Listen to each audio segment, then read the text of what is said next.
Why do we assume people from the past were simple? We see their black and white photos, their rough-hewn tools, their formal portraits, and we imagine their minds were just as basic. But they weren't. They lived, loved, fought, and worried just like us. Their world was different. The texture of their daily lives was harder. But the core of their humanity was the same. How do we know? We can read their words. Not just the epic poems or the royal decrees, but the small bits of wisdom they passed down. The Proverbs. We think of Proverbs as quaint, dusty sayings. Things your grandmother might say. But what if they are more than that? What if they are tiny time capsules of human psychology? Distilled truths about how people operate, truths that have not changed in 1,000 years. The Roman Empire fell over 1,500 years ago. The first universities in Europe started popping up around the year 1100. The Black Death wiped out up to half of Europe's population in the mid-1300s. Amidst all that chaos and change, people were still trying to figure out how to live, how to deal with neighbors, how to raise children, how to spot a fool, and they boiled their hard-won lessons down into short, memorable lines. Most of the ones we know have survived because they are useful. A bird in the hand is worth two in the bush. Don't count your chickens before they hatch. But what about the ones that fell through the cracks? The proverbs that are just as sharp, just as insightful, but have been forgotten by time. What can they teach us about our ancestors? And more importantly, what can they teach us about ourselves? Are we really so different from the medieval farmer who worried about a late frost, or the merchant who fretted about a deal gone bad? Let's look at the evidence they left behind. Number 23. Can a single word reveal a person's entire character? Seldom is a long word-wise. This is an Old Norse proverb, likely from the Viking Age, a time we associate with long ships and raids, not with concise wisdom. But it points to a deep truth about communication. Like, people who use complex, long words are often hiding something. They might be hiding a lack of knowledge, or they might be trying to intimidate you. It is a power play, a way of saying, I am smarter than you because my vocabulary is bigger. The Vikings, for all their brutality, valued directness and action. A warrior society has no time for fluff. Your words needed to be as sharp and effective as your axe. This isn't just an ancient observation. Modern psychology backs it up. A 2005 study at Princeton University by Daniel Oppenheimer tested this very idea. He took texts and created dumbed down and smartened up versions. The smartened up versions used longer, more complex words. He then had students rate the intelligence of the fictional authors. Consistently, the students rated the author who used simpler language as more intelligent. The study was titled Consequences of Erudite Vernacular Utilized, Irrespective of Necessity, Problems with Using Long Words Needlessly. The title itself is a perfect joke, proving its own point. Think about the people you trust. Do they speak in jargon and $10 words, or do they speak plainly? Think about the most effective leaders or teachers you have known. People like Richard Feynman, the famous physicist, were masters of explaining incredibly complex ideas in simple terms. He once said, if you can't explain something to a first-year student, you don't really understand it. This is the proverb in action. True intelligence isn't about showing off. It's about clarity. George Orwell, in his famous 1946 essay, Politics and the English Language, argued for the same thing. He said to never use a long word where a short one will do. He saw convoluted language as a tool of political manipulation, a way to make lies sound truthful, and to give an appearance of solidity to pure wind. The medieval world was largely illiterate. For most people, the spoken word was everything. A promise was a bond. A story was history. Language had to be efficient and memorable. A long, rambling speech would be forgotten. A short, sharp proverb could be passed down for generations. It was a technology for preserving knowledge in a world without widespread books. We, in our world saturated with information, have forgotten this. We are constantly bombarded with corporate speak, academic jargon, and political euphemisms. We are so used to it that we barely notice, but this old proverb reminds us to be suspicious. When someone is drowning you in long words, they are likely not trying to inform you. They are trying to manage you. What we still do not know if simple language signals intelligence and trustworthiness, Why has our public and corporate language become so incredibly complex? Are we all participating in a collective, subconscious arms race of vocabulary to appear competent? At what point does the pursuit of precise language tip over into deliberate obscurity, and is there a way to measure that line? Number 22. Are we our own worst enemies? A silly man is a rod for his own back. This comes from Middle English, the language of Chaucer. It is a blunt image. A man is foolish, and that foolishness becomes the very stick used to beat him. He creates his own punishment. It's not about fate or bad luck or being cursed. It's about self-inflicted wounds. The consequences of your own actions will come back to haunt you. In a world governed by strict social hierarchies and the ever-present threat of hunger or violence, a silly mistake could be your last. If you were a peasant, insulting your lord was a foolish act that would literally bring a rod to your back. If you were a merchant, making a bad deal through arrogance could lead to your financial ruin. This proverb perfectly describes the modern psychological concept of self-sabotage. We know what we should do. We know we should save money, eat healthier, go to bed on time, and finish our projects.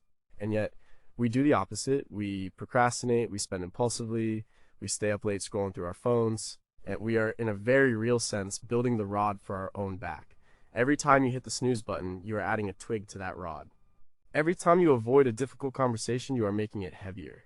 The work of psychologists like Dr. Timothy Peichel at Carleton University has shown that procrastination isn't a time management problem. It's an emotion regulation problem. We avoid tasks that make us feel bad, boredom, anxiety, self-doubt. In the short term, we get relief. But in the long term, the task gets bigger and more stressful. We have created our own punishment. This is the proverb playing out in our brains every single day. The 14th century person who wrote this down might not have known about the amygdala or the prefrontal cortex, but they understood the outcome perfectly. Consider the tragic story of Richard II of England, who reigned from 1377 to 1399. He was a king who consistently made foolish, arrogant decisions. He surrounded himself with unpopular favorites, spent lavishly, and acted like a tyrant. He alienated the powerful nobles, the very people whose support he needed to rule. When he unjustly seized the lands of his cousin, Henry Bolingbroke, he gave Henry the perfect excuse to return from exile and raise an army. Richard had single-handedly created the instrument of his own downfall. He was deposed and likely murdered. He was a silly man, and he fashioned a very real rod for his own back. This wisdom is timeless because human nature is stubborn. We have a powerful bias towards short-term comfort over long-term gain. The medieval peasant understood this in a physical way. If you foolishly ate all your seed grain in the winter, you would starve in the spring. The punishment was direct and unavoidable. For us, the punishments are often delayed. The credit card bill comes at the end of the month. The health problems show up years later. But the principle remains the same. The rod is still being built, stick by stick. What we still do not know is the tendency for self-sabotage, a flawed byproduct of an evolutionary drive for immediate gratification, or is it a modern pathology amplified by a world of infinite choice and delayed consequences? Can we ever truly overcome our brain's desire for the easy now over the better later? And why do some people seem almost immune to this impulse, while others are hopelessly trapped by it? Number 21. Does having more choices actually make us less free? He that has many irons in the fire, some of them will cool. This proverb appears in collections from the 16th century, but the sentiment is much older, rooted in the world of the blacksmith. A blacksmith's forge is a busy place. To be efficient, you heat multiple pieces of iron at once. But if you take on too much, you can't get to each piece while it's at the perfect temperature. You try to do everything, and you end up doing nothing well. The iron cools. The opportunity is lost. It is a powerful metaphor for the cost of divided attention. This medieval wisdom runs directly counter to our modern obsession with multitasking and hustle culture. We are told to have side gigs, to learn new skills, to be constantly busy, to keep all our options open. We have hundreds of TV shows to choose from, thousands of potential partners on dating apps, and endless career paths we could follow. We put countless irons in the fire, and as a result, many of us feel stretched, anxious, and unproductive. The irons are cooling. The psychologist Barry Schwartz explored this exact phenomenon in his 2004 book, The Paradox of Choice. His research showed that while some choice is good, too much choice leads to paralysis and dissatisfaction. When faced with too many options, people struggle to choose at all. And when they finally do choose, they are less happy with their decision because they are haunted by the ghosts of all the other options they could have chosen. The medieval blacksmith knew this intuitively. You can only shape one piece of iron at a time. To do it well, you must give it your full attention. Look at the life of Leonardo da Vinci. He is often held up as the ultimate Renaissance man, the ultimate multitasker. He was a painter, sculptor, architect, musician, scientist, inventor, and more. He famously had hundreds of projects going at once. And what was the result? He finished very few of them. The Mona Lisa and the Last Supper are masterpieces, but his notebooks are filled with brilliant ideas for machines he never built and artworks he never completed. He had so many irons in the fire that many of them, arguably some of his most brilliant, did indeed cool. His genius was so vast that it constantly pulled him in different directions, preventing him from bringing many of his visions to completion. This ancient proverb teaches us the power of focus. In a world of infinite distractions, the ability to choose one thing and see it through is a superpower. The pressure to do it all is a modern trap. The medieval craftsman understood that mastery requires dedication. You cannot become a master stonemason while also trying to be a master weaver and a master baker. You choose your craft, you tend your fire, you focus on the one piece of iron in front of you until it is shaped to perfection. We have forgotten this. We juggle emails while on a conference call, scroll through social media while watching a movie, and plan our next project before we have finished the current one. And we wonder why we feel so burnt out. What we still do not know, what is the optimal number of irons for human well-being and productivity? Is there a neurological limit to how many projects our brains can effectively track at one time? As automation takes over more focused tasks, will the human role become one of managing an ever-increasing number of irons? And if so, how do we adapt without burning out? Number 20. Do we really control our own destinies? No man can flay a stone. This is a stark, simple proverb found in English writings from around the 1300s. You cannot skin a stone. You cannot get something from where there is nothing. It is a lesson in accepting reality. It speaks to the limits of human will. You can be the most skilled butcher in the world with the sharpest knife, but you cannot get a hide from a rock. Some things are just impossible. Your effort, your skill, your desire, they do not matter. The nature of the thing itself dictates the outcome. This idea is deeply humbling, especially to our modern sensibilities. We are raised on a diet of you can be anything you want to be. We are told that with enough hard work and a positive mindset, any obstacle can be overcome. This medieval proverb offers a cold dose of reality. It says that the world is not infinitely malleable. There are fundamental constraints. You cannot grow crops on barren rock. You cannot reason with a person who is determined to be unreasonable. You cannot change the fundamental nature of a thing simply by wishing it were different. The story of King Canute the Great, the 11th century ruler of England, Denmark, and Norway, provides a famous illustration of this. As the legend goes, he took his throne down to the seashore and commanded the tide not to come in. The tide, of course, ignored him and soaked his feet. His courtiers were fawning over him, telling him he was so powerful he could control nature itself. Canute performed this act not out of arrogance, but to teach them a lesson. He was showing them the limits of his power. He was demonstrating that even a great king cannot flay a stone. He was powerful, but he was not God. This proverb is also a caution against wasted effort. It tells us to be wise about where we invest our energy. Trying to change someone's core personality is like trying to flay a stone. Arguing with an online troll is trying to flay a stone. Pushing for a business project that the market clearly does not want is trying to flay a stone. The wise person, according to this proverb, knows when to stop. They can assess a situation, recognize its fundamental nature, and not waste their life trying to do the impossible. This is not pessimism, it is strategic realism. Modern psychology has a name for the opposite behavior, the sunk cost fallacy. This is our tendency to continue with a project or an endeavor because we have already invested time, money, or effort in it, even when it is clear that it is a losing proposition. We don't want to admit that our previous investment was a waste, so we throw more resources at it, hoping to turn it around. We keep trying to flay the stone, convinced that with just one more strike, we will succeed. This ancient wisdom tells us to cut our losses, recognize the stone for what it is, and walk away.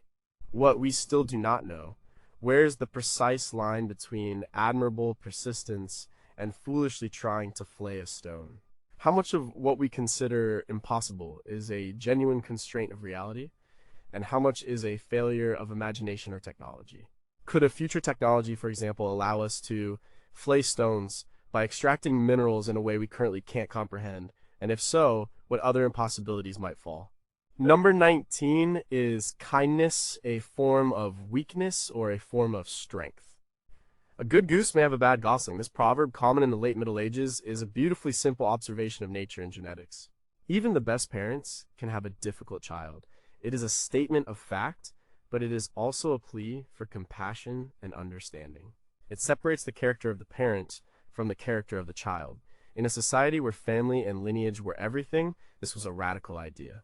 Your name and your bloodline determined your station in life. This proverb introduces a crack in that deterministic worldview.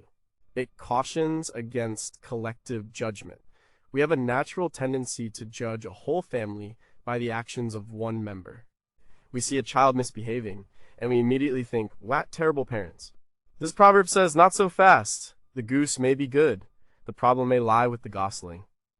It acknowledges that people are individuals with their own natures and their own choices to make. It would have been a comforting thought for a respected village craftsman whose son turned out to be a lazy drunkard. It absolved him of some of the shame. It allowed the community to judge the father and the son on their own merits. This ancient wisdom has profound implications for our modern debates about nature versus nurture. While the medieval person wouldn't have used those terms, they were clearly grappling with the same question. How much of a person's character is inherited, and how much is shaped by their upbringing? This proverb leans towards nature. It suggests that a certain disposition can be innate, independent of the goodness of the environment it was raised in. Modern behavioral genetics supports this. Studies on identical twins separated at birth, like the famous Minnesota twins study, which began in 1979, have shown that genetics plays a significant role in everything from intelligence to personality traits. A good goose can indeed have a bad gosling, because the gosling arrives with its own set of genetic instructions. Think of the children of famous and beloved figures who have gone off the rails. The pressure and the environment play a role, of course, but this proverb reminds us that there is also an element of individuality, of innate character that cannot be controlled. It is also a lesson in humility for parents. You can do everything right. You can provide a loving home, a great education, and be a perfect role model. And your child may still make terrible choices. This is not necessarily a reflection on you. It is a reflection of their own journey, their own nature. This small piece of folk wisdom is a powerful argument against prejudice. It tells us not to assume the son is like the father or the daughter is like the mother. It asks us to judge people as individuals. In an age of intense online scrutiny, where families are often judged by the perceived sins of a single member, this 500-year-old proverb is more relevant than ever. It is a quiet call for nuance and individual assessment in a world that loves to paint with a broad, judgmental brush. What we still do not know, what is the true percentage breakdown between nature and nurture in the development of character traits like kindness, cruelty, or ambition? If we could perfectly map the genetic markers for certain behaviors, would it fundamentally change our systems of justice and personal responsibility? And if a good goose can have a bad gosling, can the reverse also be true? Can a profoundly bad environment produce an inexplicably good person? And if so, what mechanism allows them to transcend their upbringing? Book number 18. Can you truly know someone until you share a meal with them? You don't know a man until you have eaten a bushel of salt with him. A bushel is a large measure, about 35 liters.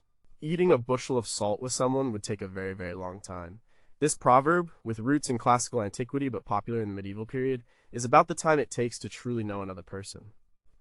It is not something that happens in a day or a week. It requires shared experience, countless meals, and long conversations over many years. Salt was a precious commodity used to preserve food.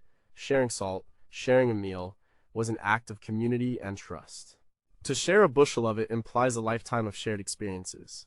This proverb is a direct attack on our modern culture of instant intimacy. We meet someone online, exchange a few messages, and feel like we know them. We follow celebrities on social media, see curated glimpses of their lives, and feel a sense of connection that is entirely artificial. We make snap judgments about people based on a first impression or a brief interaction. This old wisdom tells us that such judgments are worthless. True knowledge of another human being is earned over time. It is a slow, gradual process. The work of social psychologist Leon Festinger in the 1950s, particularly his development of social comparison theory, helps explain why this is. We understand ourselves and others through comparison and repeated interaction. It is in the small, unguarded moments, the way someone reacts to bad news, the way they treat a waiter, how they handle a disagreement, that their true character is revealed. These are not things you can learn from a profile or a single meeting. They are revealed over the course of eating that bushel of salt. Think about long-term friendships or successful marriages. They are built on a foundation of shared history. The inside jokes, the understanding of each other's flaws, the ability to predict each other's reactions. This all comes from thousands of shared meals, shared struggles, and shared triumphs. It is the accumulation of these small grains of salt that creates a deep and resilient bond. There are no shortcuts. In the medieval world, you lived your entire life in the same small village. You had no choice but to eat a bushel of salt with your neighbors. You knew their parents and their grandparents. You saw them at their best and their worst. There were fewer illusions about who people were. Today, we are more mobile and more isolated. We may work with people for years and know nothing about their real lives. We can have hundreds of friends online and no one to call in a crisis. This proverb is a powerful reminder of what we have lost. It calls us back to the value of patience and commitment in relationships. It tells us not to be so quick to judge either positively or negatively. Reserve your judgment. Give it time. Wait until you have shared some salt.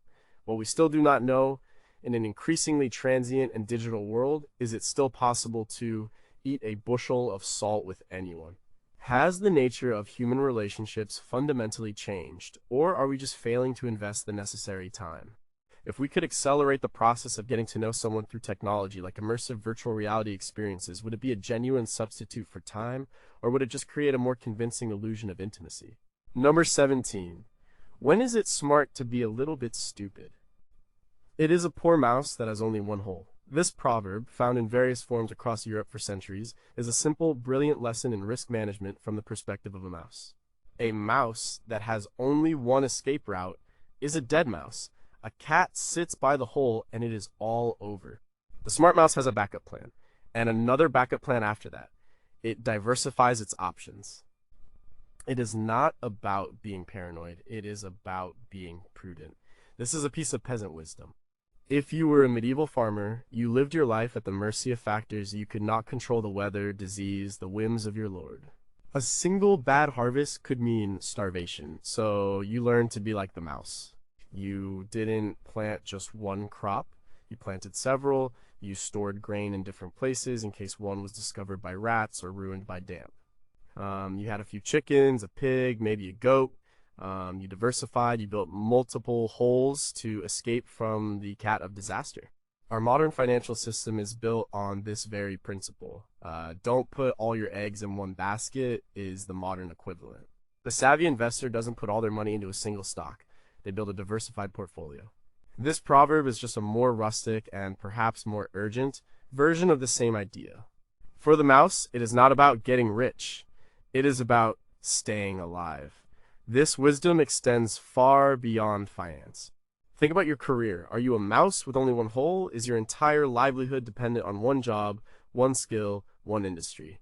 The pandemic of 2020 was a brutal lesson for millions of people who discovered their one hole had been blocked. The restaurant worker, the airline pilot, the musician, many found themselves with no escape route. The wise mouse in this context is the person who has a side skill, some savings, a network in another industry. Or they have options. The Roman philosopher Seneca wrote about this 2,000 years ago. He advised people to practice negative visualization, to regularly imagine losing the things they value most: their job, their home, their loved ones. The point was not to be morbid, but to mentally prepare and to appreciate what you have. It is a way of mentally scouting for other holes, of not taking your primary one for granted. The mouse knows the cat is always out there. It never gets complacent. This proverb challenges our idea of loyalty and commitment. Sometimes, being 100% committed to a single path can be a weakness. It can make you fragile. The proverb suggests that a healthy dose of skepticism, a quiet cultivation of alternatives, is a sign of intelligence. It is not about being disloyal. It is about being realistic about the inherent uncertainty of the world. The world is full of cats. It is wise to have more than one hole. What we still do not know is there a psychological cost to always maintaining backup plans. Does having one hole prevent us from ever fully committing to one path and achieving true mastery? At what point does prudent diversification become a crippling inability to make a firm decision, a life lived in a state of permanent contingency? Number 16, are your possessions helping you or trapping you? The cloak that I have is not mine. I have only borrowed it. This is a fascinatingly philosophical proverb for its time. It reflects a deep understanding of the transient nature of material things. On the surface, it could be a literal statement from a serf who wore a cloak provided by his lord. But the deeper meaning is universal. Nothing we own is truly ours forever. We are merely temporary custodians. Our house, our car, our clothes, our money, we have them for a while, and then they pass to someone else or turn to dust. This idea runs counter to the very foundation of our consumer society, which is built on the premise of ownership and accumulation. We are encouraged to acquire more, to see our possessions as an extension of our identity. This proverb gently suggests that this is a delusion. You are not your cloak. You are the person wearing it, for a time. This is a powerful tool for detachment. If you are only borrowing your cloak, you are less likely to be devastated if it gets torn or lost. This sentiment is echoed in many spiritual traditions. In Buddhism, attachment to material things is seen as a primary source of suffering. The Stoic philosophers of ancient Rome, like Marcus Aurelius, wrote extensively about the importance of recognizing that we control very little outside of our own minds. Our possessions are indifferents. It is good to have them, but we should not base our happiness on them, because they can be taken away at any moment. The medieval peasant who repeated this proverb might not have read Seneca, but he understood the same truth from his own precarious existence. A bad harvest, a fire, a raid, everything could be lost in an instant. Believing you were only a borrower was a psychological survival mechanism. Think about the modern phenomenon of decluttering popularized by people like Marie Kondo. The entire movement is based on a rediscovery of this ancient wisdom. People are realizing that their houses are full of cloaks they don't need, cloaks that are not bringing them joy but are instead weighing them down. The process of letting go of these things is often described as liberating. It is a practical application of the Proverbs philosophy. You realize the cloak was never really yours, in a deep sense. It was just an object passing through your life.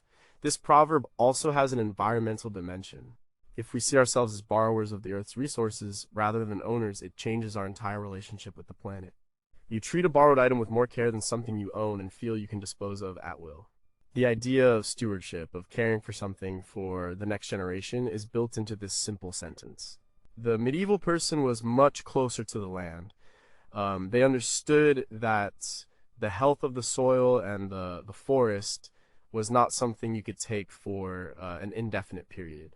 You had to care for it, to borrow from it wisely so that it would be there for your children. What we still do not know, can a capitalist, consumer-driven society ever truly embrace the philosophy of borrowing over owning? Is the desire to own and accumulate a fundamental part of human nature, or is it a cultural construct that can be changed? If we were to collectively shift our mindset from ownership to custodianship, what would that do to our economic systems, our laws, and our sense of self? Number 15, does a quiet life mean a weak life?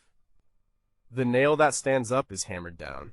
This proverb is most famously associated with Japan, but versions of it existed in medieval Europe as well. It is a cautionary tale about the dangers of standing out. In a rigid, hierarchical society, conformity was safety. The peasant who challenged the lord, the merchant who flaunted his wealth too much, the woman who was too independent, they were the nails that stood up. And the hammer of society would inevitably come down on them through punishment, social ostracism, or accusations of witchcraft. This is a piece of wisdom born from a world of danger and suspicion. Keeping your head down was a survival strategy.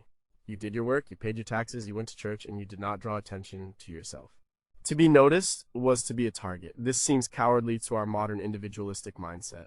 We celebrate the disruptors, the rebels, the people who stand out.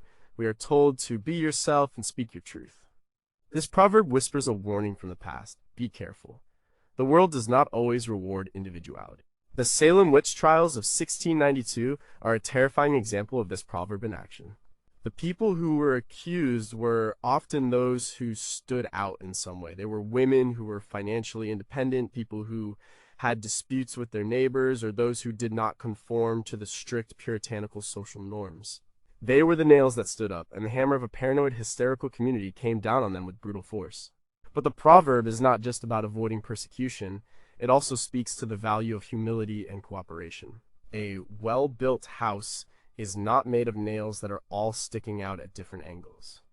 It is made of nails that are hammered down flush with the wood, all working together to hold the structure firm. In this sense, the proverb is about the strength of the collective over the ego of the individual. For a medieval village to survive a harsh winter, everyone had to work together. The person who shirked their duties or demanded special treatment was a threat to the entire community. In the modern workplace, we see both sides of this. We are encouraged to be innovative and to think outside the box. But we also know that the person who constantly challenges the boss or rocks the boat too much is often the first one to be let go during a round of layoffs. There is a fine line between being a valuable innovator and being a nail that needs to be hammered down. Navigating that line is a key social skill. This proverb asks us to consider the context. Is it a time for bold individual action, or is it a time for quiet cooperation?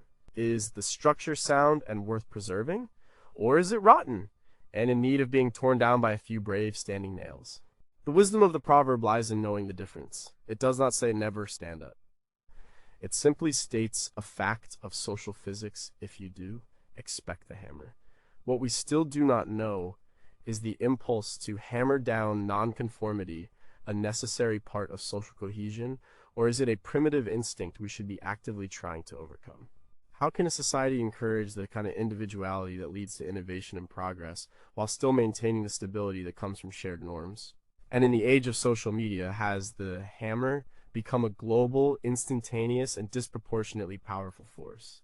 Number 14. Are you listening to what is not being said? Much is revealed by the barking of a dog that is not there. This is a more poetic and mysterious proverb. It's about paying attention to absence. It is about noticing what is missing from a situation. The silence can be more revealing than the noise. If you walk past a farm every day and the dog always barks, the one day it doesn't is the day you should be worried. The absence of the bark is the signal. Something is wrong. This is a sophisticated piece of wisdom. It requires a level of observation that goes beyond the obvious.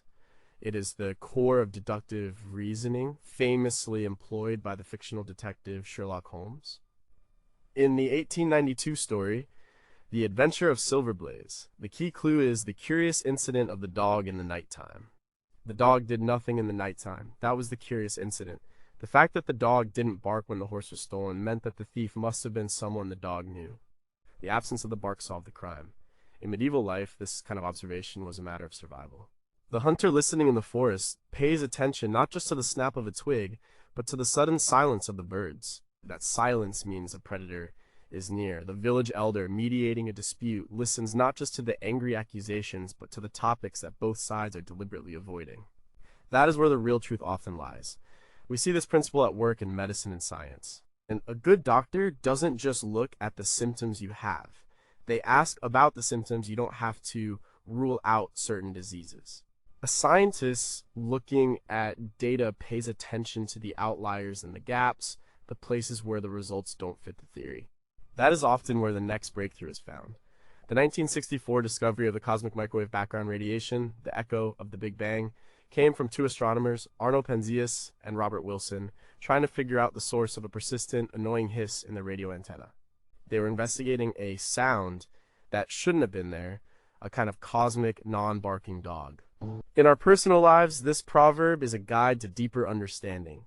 When you ask a friend how they are, and they give a short, cheerful answer but fail to mention the big project at work they are usually excited about, the dog is not barking. When a normally talkative family member is quiet at dinner, the dog is not barking. It is an invitation to ask a follow-up question, to probe a little deeper. It is about listening to the silences. In a world filled with constant noise and information overload, this proverb is more important than ever. We are trained to pay attention to what is loud, what is trending, what is screaming for our attention. This ancient wisdom reminds us to look for the opposite, what is not being said in the news report. What is missing from the politician's speech? Who is absent from the meeting? The dog that is not barking is often telling the most important story. What we still do not know is the ability to perceive absence, an innate skill, or something that can be systematically taught. As we rely more on artificial intelligence to analyze data, can we program machines to recognize the significance of what is not there?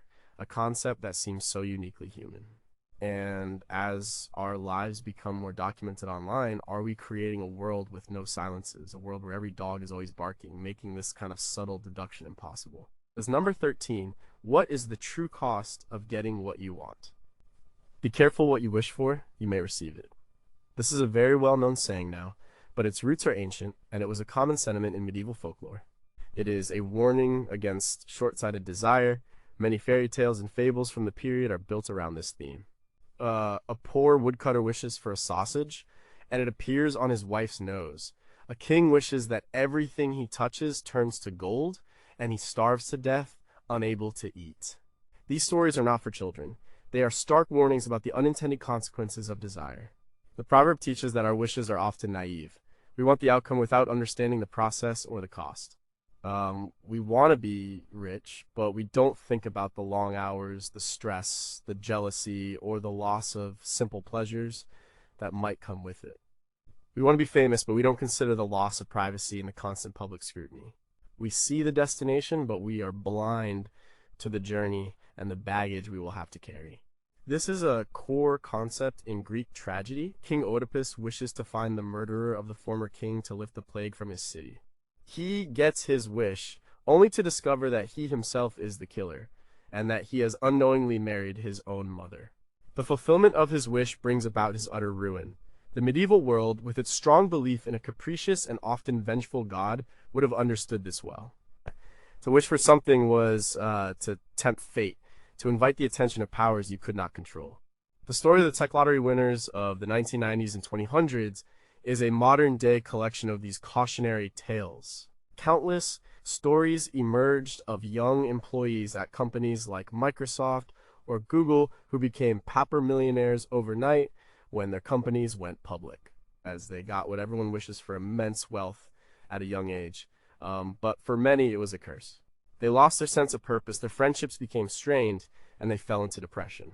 They had wished for the gold, but they were not prepared for the isolation it brought. The story of Marcus Persson, the creator of Minecraft, is a poignant example. He sold his company to Microsoft for $2.5 billion in 2014 and later tweeted about feeling more isolated than ever, having run out of reasons to try. This proverb does not tell us not to have ambitions. It tells us to have wise ambitions. It asks us to think through the consequences. Before you wish for that promotion, think about the extra hours away from your family. Before you wish for a bigger house, think about the bigger mortgage and the extra time spent on maintenance. It is an exercise in second-order thinking. Don't just think about the immediate reward. Think about the effect of the reward and the effect of that effect. It is a call for wisdom and foresight in a world that encourages impulsive wanting. What we still do not know, why are humans so consistently bad at predicting what will actually make them happy, a phenomenon psychologists call affective forecasting. Is there a way to train ourselves to desire things more wisely, to anticipate the unintended consequences before we commit to a path? Or is learning through the bitter experience of a granted wish a necessary, unavoidable part of human development? Number 12. Do you see the world as it is, or as you are? The fool thinks that all other men are fools. This sharp piece of psychological insight appears in various forms throughout medieval literature. It is a perfect description of a cognitive bias that we all suffer from. We tend to project our own mindset, our own flaws, and our own virtues onto others. The fool, secure in his own foolishness, cannot imagine that others might be operating with more wisdom or different information. He assumes everyone else is just like him. This is the essence of what modern psychology calls the false consensus effect, a term coined by researchers at Stanford University in the 1970s. We overestimate the extent to which other people share our beliefs, opinions, and behaviors. The cheat assumes everyone else is cheating. The liar assumes everyone else is lying. The cynical person assumes everyone has a hidden selfish motive. Their internal reality becomes their template for all of external reality. This proverb is a powerful tool for self-reflection. If you find yourself constantly thinking that everyone around you is incompetent or lazy or malicious, this proverb suggests that you should turn the spotlight on yourself. It is possible that you are surrounded by fools, but it is more likely that you are projecting your own insecurities or dissatisfactions onto them. It is a check on our own arrogance. The truly wise person is the one who assumes they have something to learn from everyone they meet. They do not assume they have all the answers. The fool is the one who is certain of his own brilliance and everyone else's stupidity. In the political sphere, this proverb is a devastatingly accurate description of polarization. People on one side of the political spectrum often cannot comprehend how anyone on the other side could possibly hold their beliefs unless they are stupid, evil, or duped. They assume that if everyone had the same information they have, they would naturally come to the same conclusions. They fail to recognize that people can look at the same set of facts and, through the lens of different life experiences, values, and priorities, come to vastly different, yet equally valid, conclusions. The fool thinks the other half of the country are fools. This was as true in the 14th century as it is today. Imagine the tensions between a peasant and a lord, or a Christian and a Jew in medieval Europe. Each would have seen the world through a completely different lens, and each would have likely viewed the other as foolish or misguided for not seeing the world the right way. This proverb, repeated by someone in that time, was a small spark of profound wisdom. It was an acknowledgement that our own perspective is not the only one. So the next time you find yourself complaining about all the idiots on the road or all the fools at work, take a moment. Remember the proverb. Ask yourself, what if they are not the fools? What if my own perspective is limited? What am I projecting onto this situation? It is one of the most difficult and most valuable questions you can ask. What we still do not know, to what extent is this projective bias hardwired into our brain's social cognition circuits? Can we design information systems like social media platforms that actively counteract the false consensus effect? Or do they inevitably amplify it? What would it take on a societal level to move from a default assumption of foolishness in our opponents to a default assumption of different perspectives? Number 11. When does a tool become a weapon? A sharp tongue is the only edged tool that grows keener with constant use. This proverb is a brilliant and dark observation about the nature of human cruelty. Most tools, a knife or an axe, get duller with use. They require maintenance and sharpening. But the human capacity for verbal cruelty, the sharp tongue, is different. Like, the more you practice it, the better you get at it. Like, the more you insult, belittle, and gossip, the sharper, quicker, and more hurtful your words become. It is a skill that feeds on itself. This was a profound insight for a time when physical violence was common. The proverb suggests that the wounds inflicted by words can be just as deep, and that the weapon of the tongue is a uniquely dangerous one. In a small, close-knit medieval village, a sharp tongue could destroy a person's reputation, ruin their marriage prospects, or even lead to accusations of crime or heresy. And reputation was everything. A person's word was their bond. To have that attacked by a skilled verbal assailant was a devastating experience. We see this phenomenon amplified 1,000-fold on the internet today. Online trolls and chronic arguers spend their days honing their sharp tongues. They learn exactly what to say to provoke, to hurt, to enrage. With every comment, every post, their tool grows keener. They are practicing their cruelty, and like any practiced skill, it becomes second nature.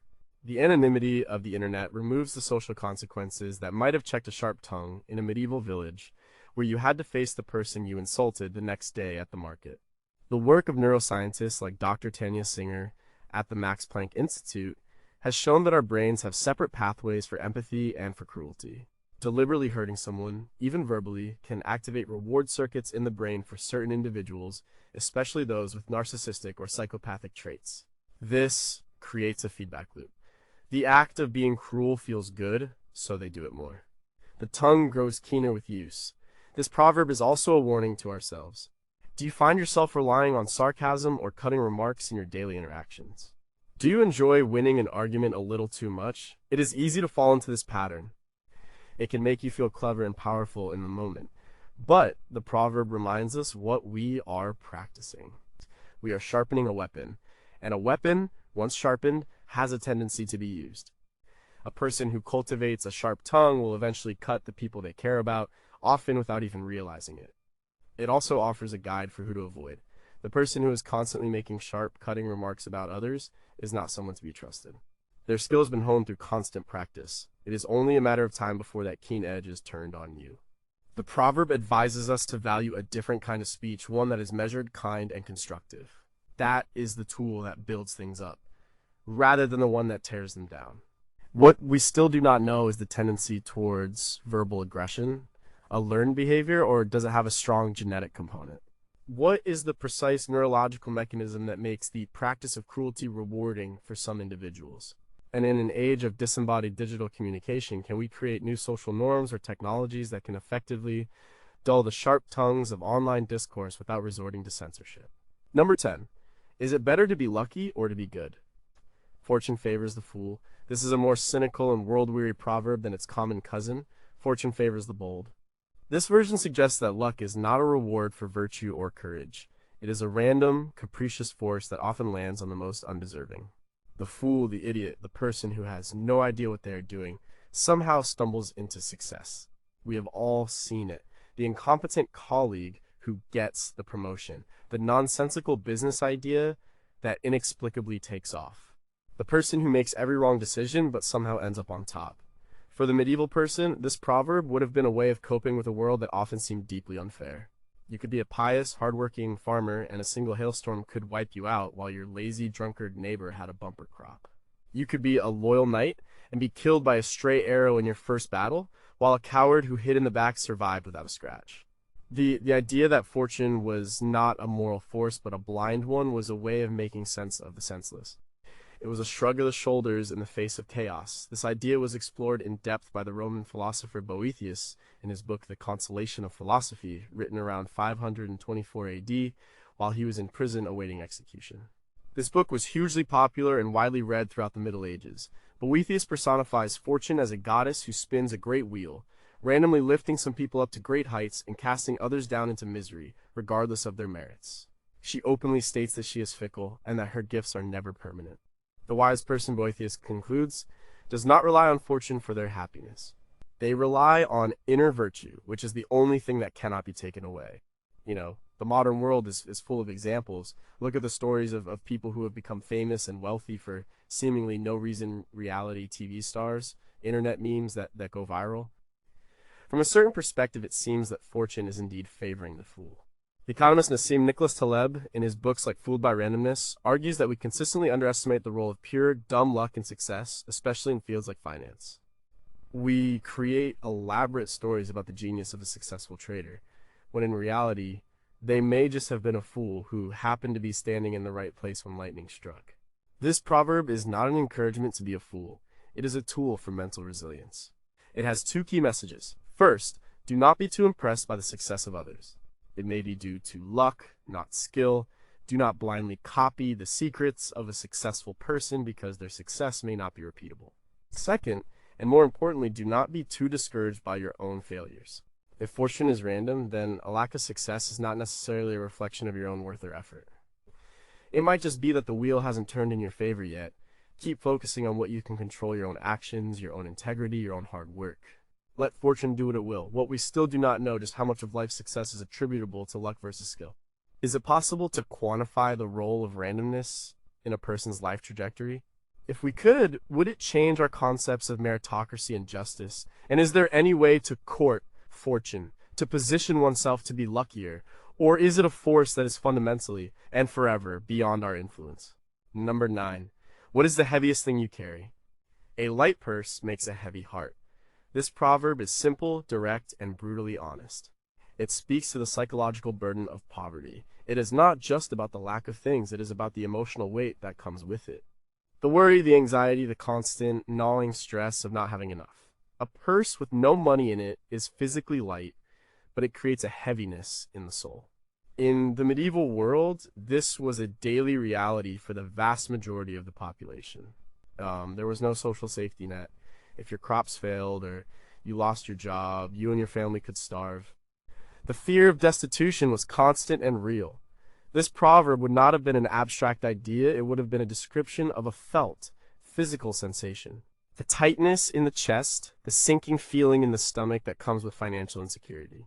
Modern science has confirmed the truth of this ancient observation. A landmark 2010 study from Princeton University by Daniel Kahneman and Angus Deaton found that while more money doesn't necessarily buy more happiness, a lack of money is a definite source of emotional pain. They found that low income exacerbates the emotional pain of life's misfortunes, like divorce or illness. A light purse truly does make a heavy heart, and it makes all the other burdens of life feel even heavier. The connection between financial stress and mental and physical health is now well established. The American Psychological Association's annual Stress in America survey consistently finds that money is a top source of stress for adults. This chronic stress can lead to a host of health problems, from heart disease to depression. The medieval peasant who coined this phrase knew nothing of cortisol or adrenaline, but he knew the feeling of a heart weighed down by worry. This proverb is also a powerful piece of social commentary. It reminds us that poverty is not a failure of character. It is a heavy burden that saps a person's energy, clouds their judgment, and makes it incredibly difficult to plan for the future. The psychologists Eldar Shafir and the economist Seldom explore this in their book Scarcity: Why Having Too Little Means So Much. They show that the mental state of scarcity, whether it's a scarcity of money, time, or food, actually reduces a person's cognitive bandwidth. It makes you, in a sense, less intelligent because so much of your brain power is consumed by the problem of not having enough. This ancient proverb is a call for empathy. When you see someone who is struggling financially, it asks you to remember the invisible weight they are carrying. Their irritability, their poor decisions, their lack of long-term planning, these may not be character flaws. They may be symptoms of a heavy heart, weighed down by a light purse. It is a timeless reminder of the deep human cost of economic insecurity. What we still do not know, what is the exact threshold at which a light purse begins to create a heavy heart, and is that number universal or culturally specific? Beyond direct financial aid, what are the most effective interventions to alleviate the psychological burden of poverty? And could a future economic system, like one with a universal basic income, effectively sever the ancient link between the lightness of the purse and the heaviness of the heart for an entire society? Number 8. When does helping someone hurt them? It is a silly fish that is caught with the same bait twice. This is a proverb about learning from experience. Even a simple fish, it suggests, is smart enough not to fall for the same trick a second time. It is a slightly insulting way of saying, fool me once, shame on you, fool me twice, shame on me. It implies that the failure to learn from a mistake is a sign of profound foolishness. In the medieval context, this could apply to many situations. The farmer who plants his crops too early and loses them to a frost should not make the same mistake the following year. The merchant who is cheated by a supplier should be wary of doing business with him again. The young woman who is deceived by a smooth-talking suitor should not fall for the same empty promises from the next one. Life was a harsh teacher, and the lessons were often painful. Failing to learn a lesson the first time could be fatal. This proverb speaks to a fundamental aspect of intelligence, pattern recognition, and adaptation. The ability to recognize a bad situation that you have been in before and to alter your behavior to avoid the same negative outcome is a key survival skill. Psychologists call this learning from feedback. Our brains are wired to do this. When we touch a hot stove, the pain creates a powerful memory, ensuring we do not do it again. The fish that gets pricked by the hook but escapes has a similar, if simpler, learning experience. But the proverb also has a darker side. It can be used to justify a lack of compassion. We can use it to blame the victim. Why should we help someone who keeps making the same mistake over and over? They are like the silly fish, caught with the same bait. This attitude is often directed at people struggling with addiction, debt, or abusive relationships. Why don't they just learn, we ask? Why do they keep going back? The reality is that human psychology is far more complex than that of a fish. Sometimes the bait is not just a simple trick. It can be a powerful emotional or chemical hook that overrides our rational ability to learn. An abused person may return to their abuser not because they are silly, but because of complex psychological bonds known as trauma bonding. And a person with an addiction keeps using the bait of their substance not because they haven't learned it is harmful, but because their brain's reward system has been hijacked. So while the proverb is a good piece of advice for ourselves, strive not to be the silly fish. It is a poor guide for how to treat others. It can lead to a harsh, unforgiving worldview.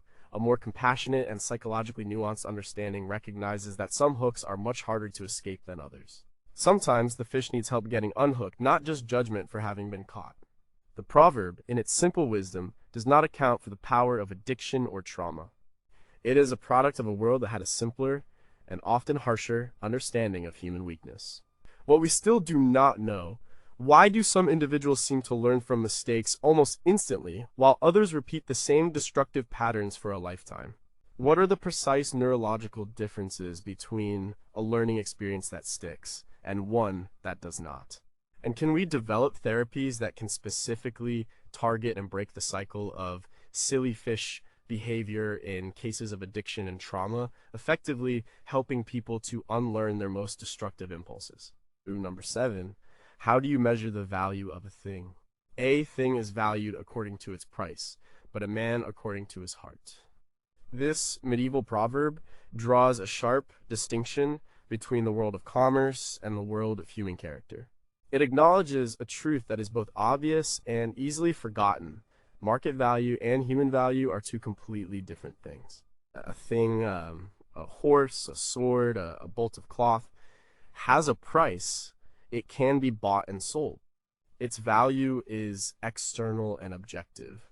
But a person's true worth lies in their inner character, their heart. This is something that cannot be priced, bought, or sold.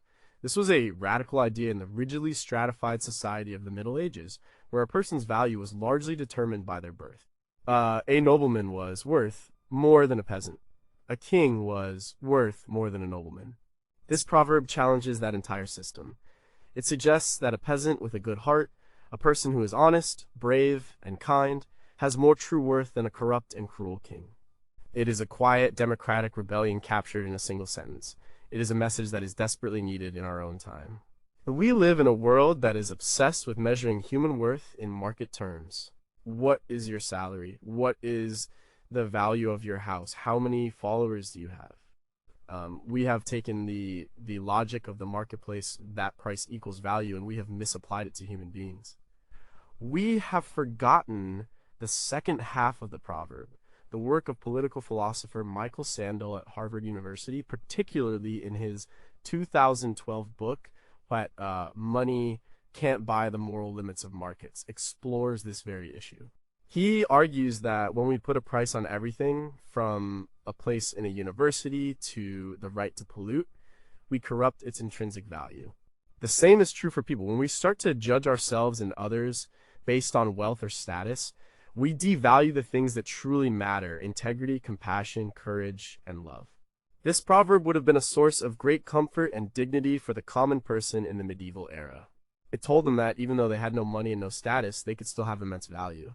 Their worth was not determined by their lord or by the market. It was determined by their own moral choices. It gave them a sense of agency and self-respect in a world that was designed to deny them both. It is also a warning to the rich and powerful. Your wealth is not who you are. Your titles are not who you are. These things are external. Your true measure is your heart. Are you just? Are you merciful? Do you use your power for good? History is full of powerful people who had a high price but a low value. As kings who are remembered only for their cruelty. Merchants who are remembered only for their greed. This proverb reminds us that the final judgment of our lives will not be based on our bank statement, but on the quality of our character. What we still do not know: As our society becomes more data-driven, are we developing new, more insidious ways of putting a price on people through algorithms that measure their value as consumers, employees, or borrowers?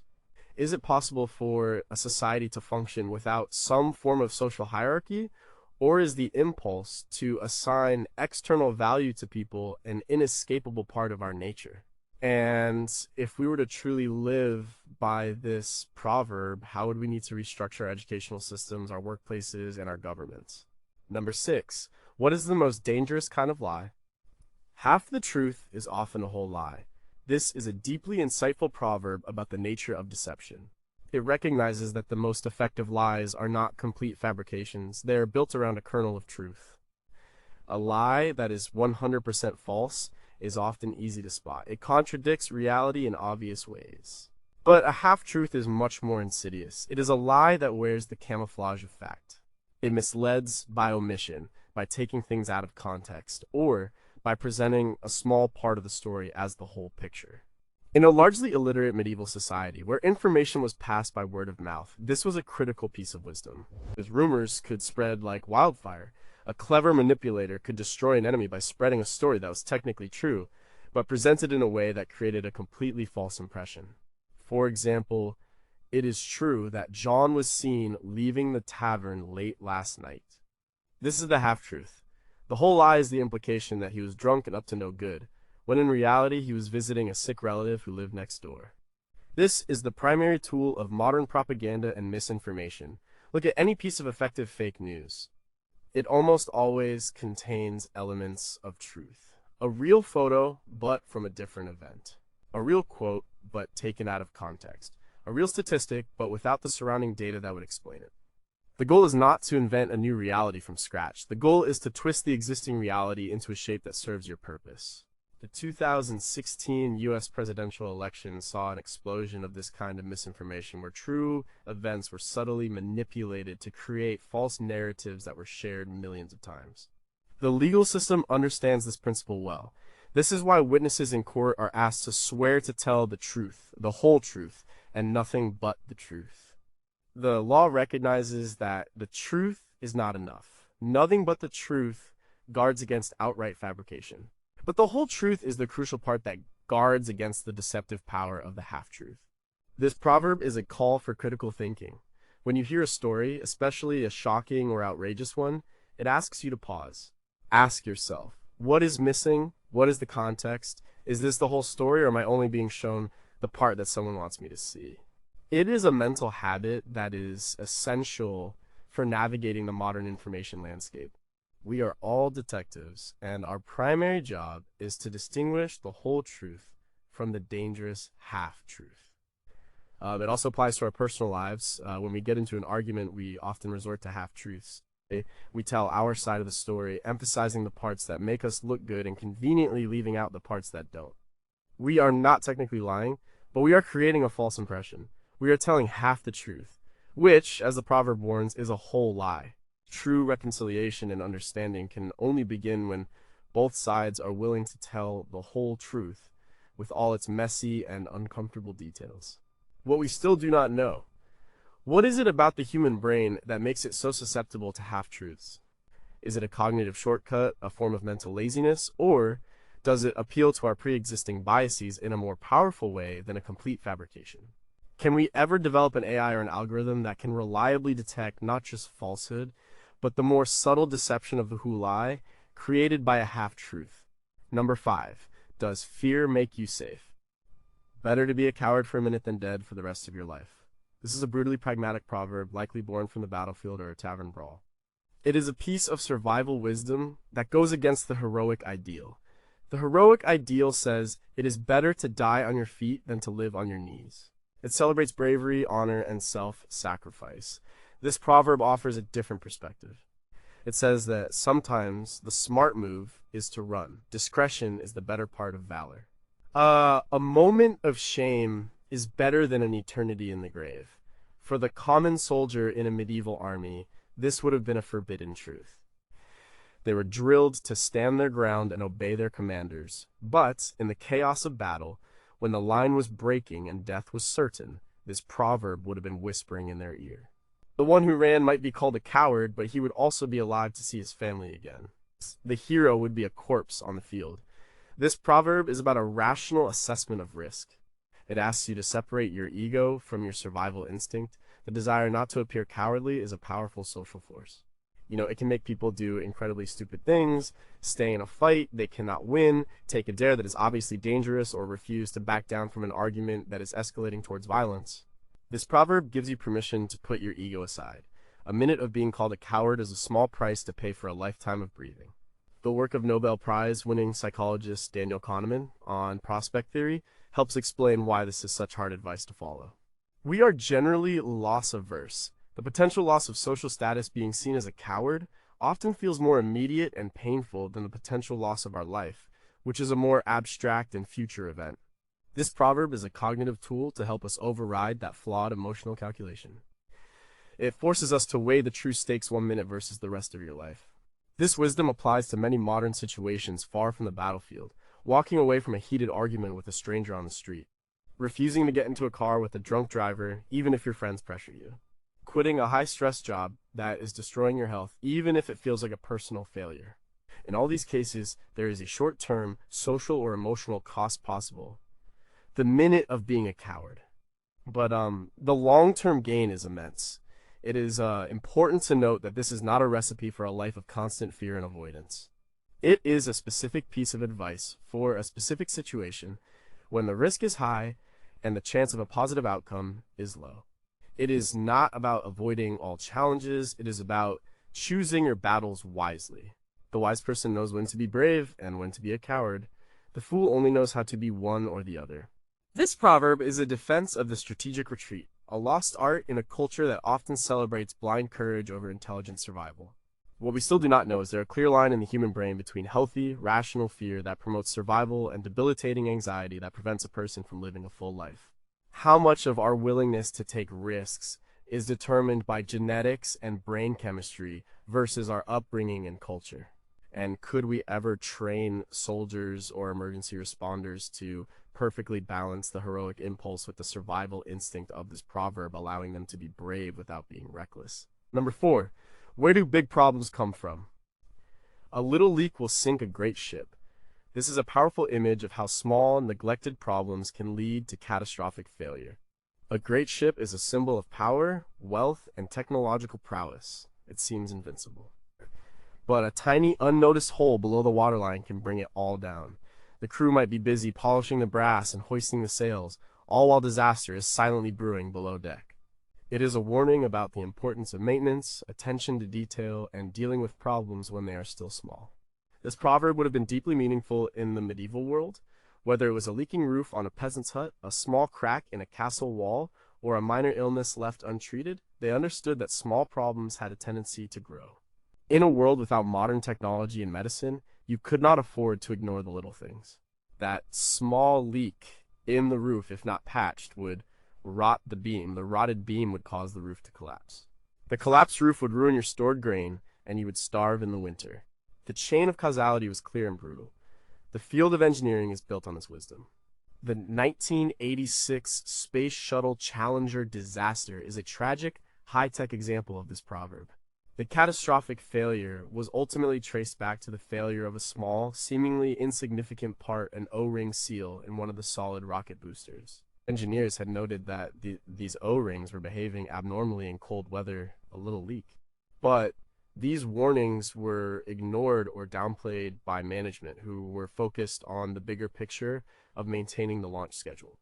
The great ship of the shuttle program was sunk by a tiny, neglected leak. This principle also applies to our habits and personal lives. The concept of atomic habits, popularized by the author James Clear, is a modern application of this proverb. A single bad habit, eating one cookie after dinner, hitting the snooze button once, seems harmless. It is a little leak. But over time, these small, repeated actions compound. The little leak widens, and eventually, it sinks the ship of your health, your career, or your relationships. Conversely, small, positive habits, saving $10 a week, reading 2 pages of a book a day, are like constantly checking for and patching small leaks.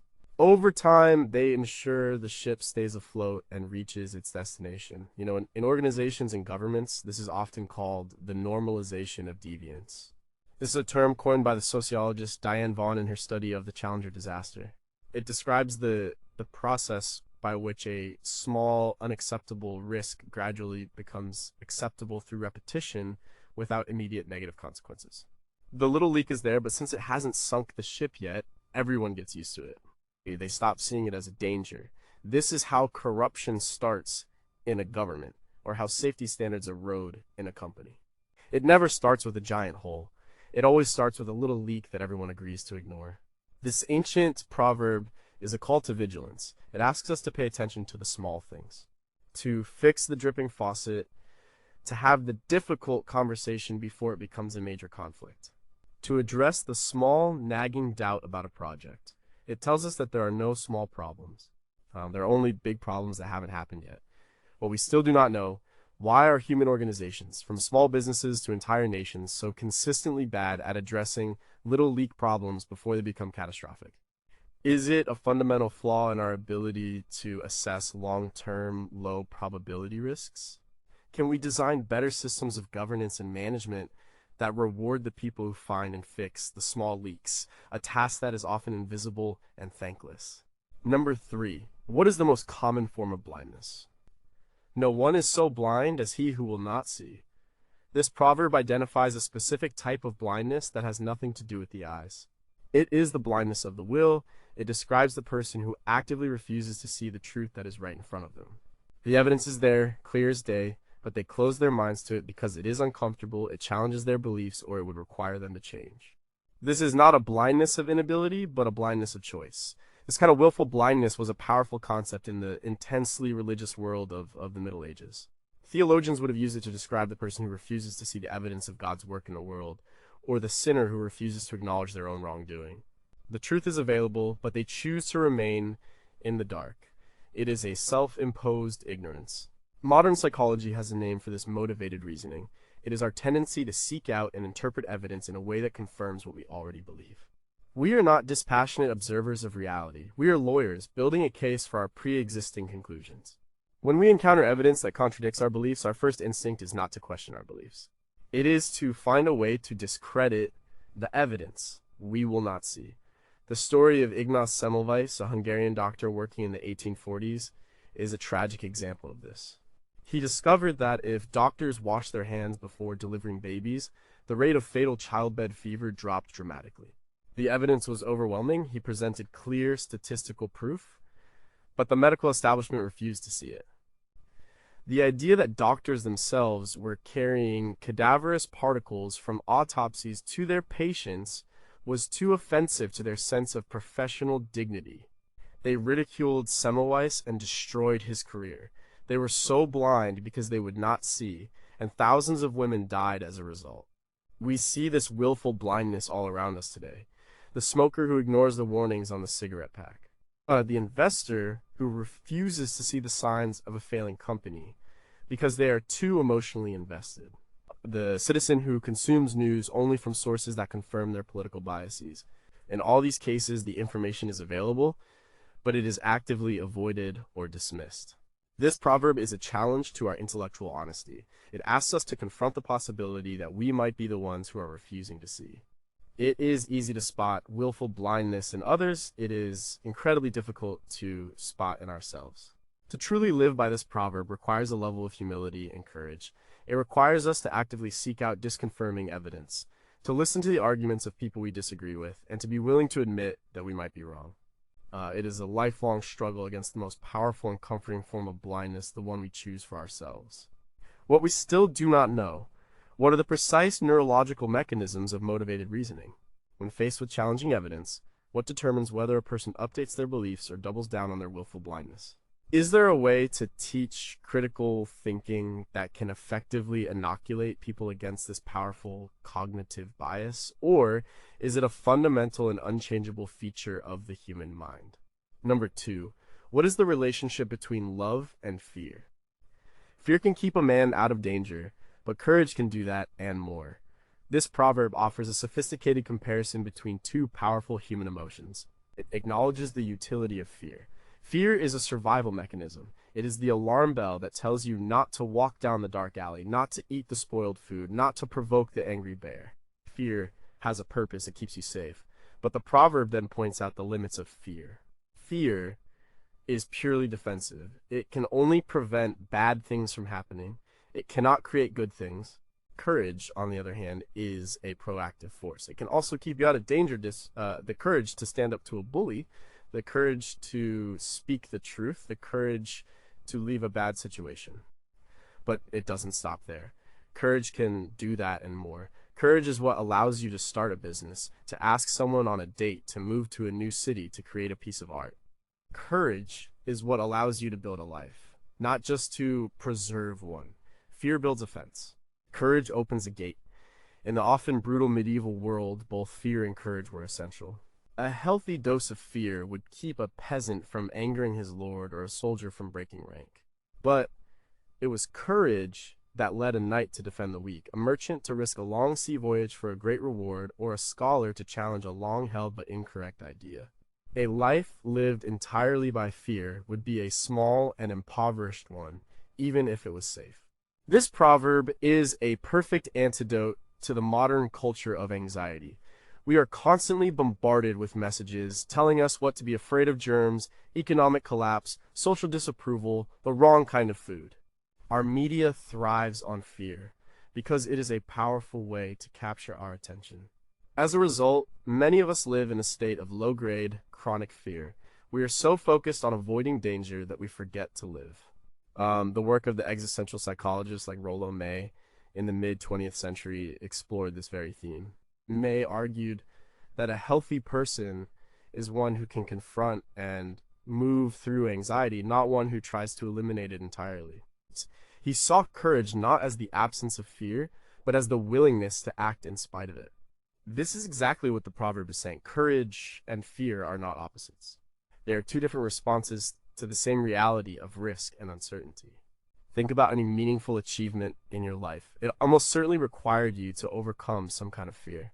The fear of failure, the fear of rejection, the fear of the unknown. You had to be courageous. A life defined only by fear is a life of missed opportunities. You will be safe, but you will also be stuck. This proverb is a call to action. It asks us to acknowledge our fears, to thank them for trying to keep us safe, and then to politely ignore them and act with courage anyway. Because only courage can take us beyond mere survival and into a life of meaning and accomplishment. What we still do not know is the balance between fear and courage, a fixed personality trait, or can it be consciously shifted through practice and training? What happens in the brain when a person chooses a courageous action over a fearful one?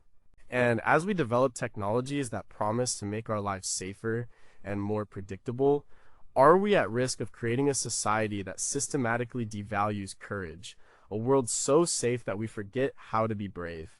Number 1, can wisdom be taught?